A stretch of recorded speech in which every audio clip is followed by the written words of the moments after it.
Studio Pareja.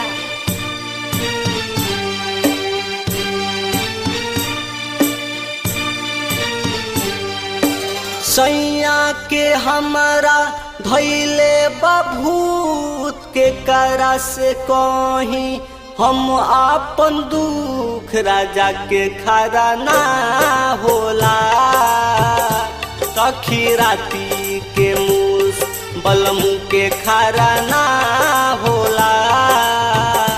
सखी राती के मूस सैया के हमारा धैले बभूत के करा से कहीं हम आपन दुख राजा के खरा ना होला।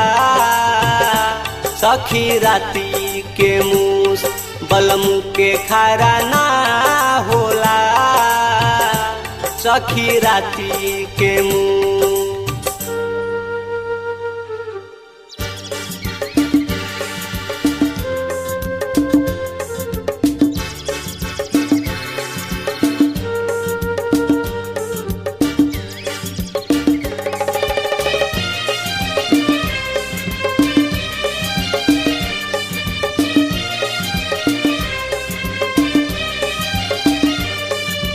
लवंग भभूत हम खियनी तबो कमनो असर नाही पैनी। जहाँ तहाँ हम ले गईनी कतना डॉक्टर वैद्य से देखनी। भइल कमजोर माने ना बात मोर पिए नाही अमावा के जूस। सखी सैया के मूस पिए ना अनारावा के जूस। सखी सैया के मूस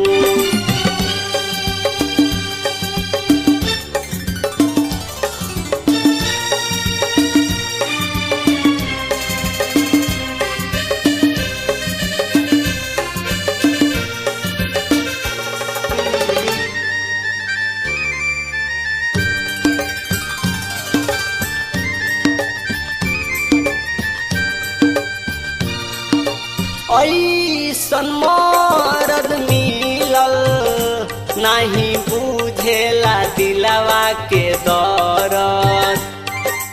भर मन हम से न बोले से जिया पर लागे ऊ तो डोले।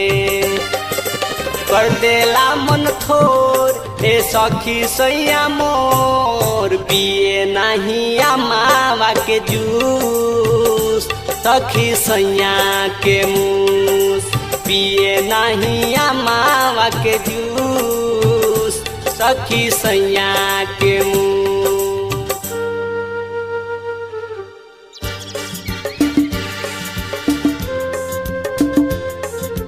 शांति रिकॉर्डिंग स्टूडियो परेजा।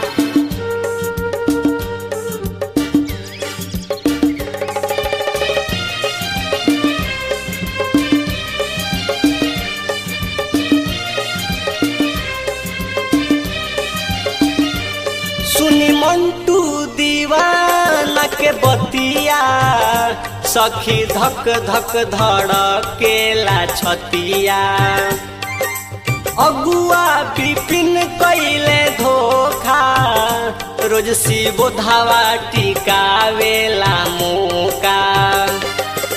धनजी छोड़ले साथ करेला पपुआ घाट प्रमोद राजा जाले हमसे रूस।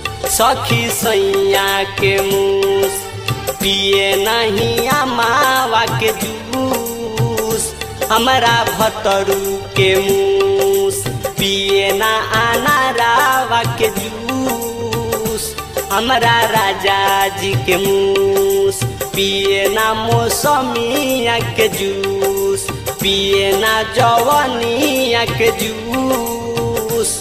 हमारा राजा जी के मूस पिए ना जवानिया के juice. Music boy Kumar Pramod, जिनका मोबाइल नंबर है 85 21 056 153।